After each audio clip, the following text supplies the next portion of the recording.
Lanjut ke pertanyaan berikut, datang dari @kumai_ni. Untuk prediksi tahun ini hingga 5 tahun ke depan, kira-kira channel dengan genre apa yang masih kuat daya tariknya bagi para penonton YouTube selain kuliner dan prank, Kang? Oke, terima kasih kepada @kumaini. Berbicara tentang genre ya, kalau di sini kami menyebutnya biasanya dengan niche channel. Jadi di channel itu sedang membahas apa? Seperti yang disebutkan tadi, ada yang kuliner, terus ada yang prank, dan lain sebagainya. Nah, untuk niche channel, saya baru mempelajari 73 macam niche channel ya. Dan ini sudah saya kelompokkan ke beberapa kategori topik. Nah, di sini yang menurut saya bisa bertahan lama, mungkin yang menurut Mas Kumai underscore ini tadi 1 sampai 5 tahun, tapi saya di sini bisa menyebutnya bahkan itu bisa akan bertahan untuk selamanya. Jadi istilahnya apa ya? Konten abadi gitu ya. Jadi, di sini saya ambil 5 besar konten abadi, yaitu meliputi yang pertama ada entertainment, terus kedua ada tutorial, ketiga travel, keempat berita, kelima hobi. Jadi di sini untuk kuliner saya masukkan ke dalam travel ya. Kenapa? Karena di kuliner ini kan termasuk biasanya itu menyebutkan kuliner di suatu daerah ya. Jadi masuk ke dalam travel ya. Jadi kulineran di suatu daerah kita perkenalkan, kita review dan kita promosikan itu kan termasuk travel ya. Dan juga untuk prank. Jadi prank ini saya masukkan ke dalam kategori entertainment. Jadi sebenarnya entertainment ini ada banyak, ada gaming, musik dan lain sebagainya. Nah, di sini berarti yang bisa bertahan nggak cuma 5 tahun, bahkan untuk selamanya itu masih ada 3 kategori, yaitu tutorial, berita, dan juga hobi. Nah, itu masih ada 3 kategori itu. Tapi nggak saya jelaskan secara detail di sini ya. Mungkin akan saya buat videonya di lain waktu. Kalau memang kalian berminat untuk terus belajar, bisa tulis di kolom komentar kalau kalian minat untuk saya jelaskan lebih detail lagi mengenai ini. Jadi pendapat saya seperti itu, Mas Kuma ini mungkin bisa dipahami. Kalau mungkin ada yang mau ditanyakan lagi, silahkan tulis di kolom komentar. Lanjut ke pertanyaan yang berikutnya. Kak Yana Salon, Kak_Yana_Salon. Selamat ya bos, semoga semakin sukses selalu bos. Amin, Allahumma amin. Bos, ada pertanyaan dari channel YouTube Dapur Kak Yana.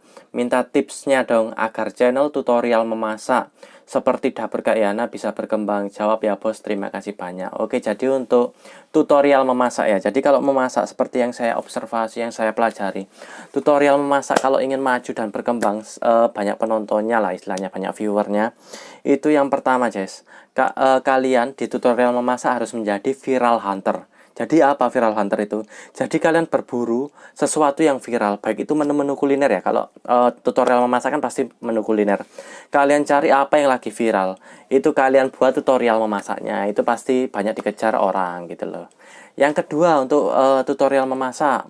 Jadi bikin sesuatu yang kreatif, unik dan menarik. Jadi biasanya orang-orang netizen kita ya, para penonton kita itu suka untuk hal-hal yang menarik dan unik. Jadi misalnya bikin kue atau bikin makanan yang tampilannya itu agak sedikit nyeleneh atau aneh, yang bikin orang-orang penasaran, itu pasti banyak banget dicari dan dicontoh orang lain. Terus lanjut yang ketiga, untuk buat menu yang murah. Jadi yang modalnya itu murah meriah. Itu paling banyak banget dicari sama orang-orang itu. Dan kalau untuk momen saat ini ya, menu murah gitu kan, kalau bisa itu dibikin yang sesuai untuk bisa buat takjil itu ya. Nah, ini paling banyak banget dicari di bulan suci Ramadan seperti ini. Itu banyak orang-orang mencari menu-menu takjil yang murah meriah, unik tapi enak itu guys biasanya. Seperti itu.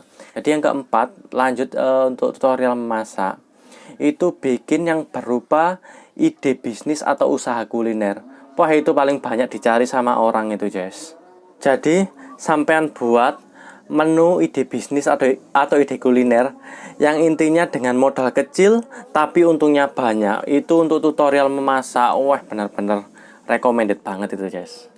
Jadi saya lihat dari orang-orang saat ini ya, itu paling banyak orang-orang pingin buka usaha sendiri daripada ikut kerja sama orang ya, istilahnya baik kerja di pabrik atau kerja di mana gitu. Saya lihat sekarang itu orang-orang pingin punya usaha sendiri, pingin jalan sendiri gitu. Jadi banyak sekali orang yang mencari ide-ide bisnis, ide-ide usaha gitu ya, khususnya di bidang kuliner. Ini sangat banyak banget pertambahan jumlah orang yang membuka usaha dari sektor kuliner ini. Wah, mantap itu ide bisnis itu. Lanjut di pertanyaan yang ke berapa ya? Ke selanjutnya aja. Pokoknya ini selanjutnya. Jadi datang dari Evi Rahma Istiqomah. Wah, mantap, selamat 5.000 subscriber. Terima kasih.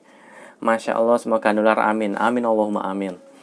Oh iya, saya punya channel YouTube memasak dapur bupoh. Mau tanya gimana caranya optimalisasi video di YouTube, cara setting videonya, atau apalah yang bisa saya lakukan agar viewers dan subscriber nambah. Dan saya modal HP aja Pak Bos, proses recording, editing, dan upload juga dari HP, mohon pencerahannya. Nah, jadi saya ini untuk vlog selama ini saya juga menggunakan HP aja sih ya. Jadi istilahnya jangan mengeluh dengan yang namanya alat kita yang gunakan. Jadi kita bikin alatnya, kita gunakan alatnya seadanya aja. Jadi kayak saya ini kan punyanya HP, jadi gunakan HP aja. Jadi sebentar, ini mengenai optimalisasi video ya. Dan juga ini pertanyaannya lebih kurang saya baca-baca sama seperti punyanya yang ini, Jess. Ala Maknur, selamat ya Mas Jess. Akhirnya 5.000 sudah terlampaui. Terima kasih Maknur. Aku ada pertanyaan nih, gimana sih caranya yang paling jitu agar video kita selalu tampil di halaman channel pertama, dan gimana sih cara mencari tag yang paling optimal? Makasih jawabannya. Oke, terima kasih kepada Mbak Evi Rahma Istiqomah dan Ala Maknur. Jadi ini lebih kurang sama ya, tertanya mengenai optimalisasi video YouTube. Jadi kalau menurut saya, kalau di posisi saya sih ya, di posisi saya ini kan sebagai YouTuber pemula ya, saya kurang mengoptimalkan SEO tag saya. Saya terus terang aja. Jadi kalau untuk tag, saya cuma belajar dari turunan judul saya sama deskripsi saya. Itu saya otak-atik sedemikian rupa sehingga menjadi tag itu ya. Kenapa saya tidak mengoptimalisasikan tag? Di sini saya mengoptimalisasikan dua SEO aja, thumbnail sama judul. Udah, dua itu aja kuncinya kalau untuk YouTuber pemula ya. Itu kenapa? Karena kalau tag ya, misalnya tag, oke. Di tag kita misalnya cara membuat ayam goreng, misalnya contoh ya. Orang mengetik itu di search engine, cara membuat ayam goreng. Di situ orang yang pertama dilihat pasti dari berapa banyak jumlah orang yang menonton dari suatu video. Jadi orang pasti mengeklik video yang yang sudah banyak ditonton orang. Otomatis video kita akan kalah saing di situ. Dan kita akan kalah kalau main di tag itu sebagai YouTuber pemula. Nah, jadi saya di sini menyarankan buat YouTuber pemula, selain di tag ya, tag istilahnya turunan dari judul sama deskripsi aja. Jadi yang kita maksimalkan adalah lebih baik ke thumbnail sama judul. Jadi, sekedar diketahui teman-teman ya, saat orang mencari search engine, cara membuat ayam goreng gitu ya, kan muncul beberapa video rekomendasi. Itu, kita bikin yang pertama thumbnail yang menarik, yang unik, yang istilahnya agak sedikit clickbait gitu ya, yang sedikit aneh, nyeleneh gitu ya, bikin thumbnail yang unik. Itu, orang pasti melihat thumbnail kita bikin orang penasaran. Nah, dengan orang penasaran itu, otomatis orang akan mengklik video kita. Karena semakin banyak diklik, maka di situ akan semakin besar juga peluang video kita direkomendasikan sama YouTube. Kalau udah video kita direkomendasikan, insya Allah video kita akan semakin meledak, akan booming, akan viral. Nah, seperti itu. Viewernya akan bertambah. Semakin banyak viewer, akan semakin bertambah banyak pula subscriber juga. Jadi itu saling berkesinambungan ya, antara viewer sama subscriber itu. Yang kedua, dari judul yang sedikit bikin orang penasaran, bikin yang aneh. Nah, misalnya membuat ayam goreng tadi ya, cara membuat ayam goreng yang rasanya pedas tanpa lombok, pedas tanpa cabai gitu ya, misalnya. Orang kan jadi penasaran, kok bisa ayam goreng itu pedas tapi tanpa menggunakan cabai, otomatis diklik. Istilahnya kita untuk menaikkan subscriber dan viewer, kita harus memenangkan klik itu tadi dulu, klik tayang itu tadi. Nah, buat kalian kalau ingin belajar lebih detail mengenai YouTube, mengenai gimana cara mendapatkan klik paling banyak seperti yang saya jelaskan barusan, tulis saja di kolom komentar dan tanyakan apa yang sekiranya kalian ingin tanyakan. Nanti akan saya bahas lebih detail lagi mengenai tutorial YouTube ini ya. Kalau saya jelaskan lebih detail di sini nanti mungkin durasinya akan terlalu panjang. Jadi sementara itu dulu yang bisa saya jawab dari pertanyaan Q&A yang sudah saya sodorkan ke teman-teman semua. Apabila ada yang kurang jelas, kurang dimengerti, bisa ditanyakan di kolom komentar. Buat kalian yang ingin mengikuti update selanjutnya video-video dari saya yang terbaru, silahkan klik subscribe, terus tekan tombol like-nya dan juga tinggalkan komentar, tanyakan apa yang ingin kalian tanyakan seputar YouTube ataupun kuliner. Kalau saya bisa jawab, akan langsung saya jawab. Apabila saya tidak mengerti jawabannya, akan saya usahakan untuk bantu kalian mencari jawabannya gitu, Jess. Dan juga buat kalian yang belum mampir di akun Instagram Lambung Tura, silahkan mampir di @lambungtura. Jangan lupa untuk follow juga, Jess. Jadi sedemikian dulu penjelasan saya dan informasi dari saya. Kurang lebihnya saya mohon maaf yang sebesar-besarnya. Terima kasih telah menonton video ini sampai selesai. Dan see you next time. Sika Jess.